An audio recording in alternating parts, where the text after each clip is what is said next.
Angkatan bersenjata Rusia merilis rekaman aksi awak pesawat pembom tempur Su-34 dan pesawat serang Su-25 saat menyerang personel dan peralatan militer Ukraina di wilayah perbatasan wilayah Kursk. Rekamannya beredar di Telegram pada Senin 10 Agustus 2024. Dalam keterangan unggahan disebutkan, mereka menyerang dengan bom udara dan modul perencanaan serta koreksi universal dan rudal terarah.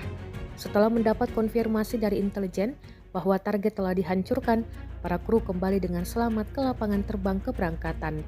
Rusia juga mengakui penerbangan di wilayah Kursk sangat diperumit oleh pertahanan udara Ukraina.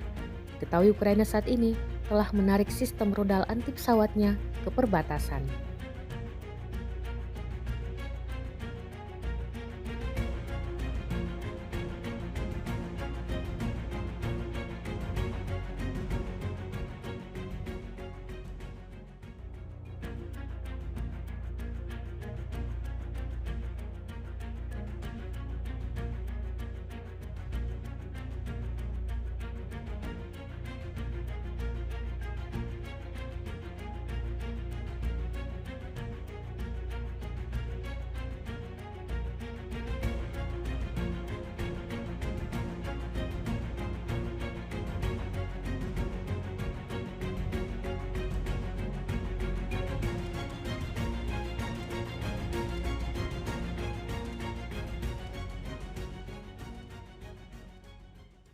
Download Tribun X sekarang, menghadirkan lokal menjadi Indonesia.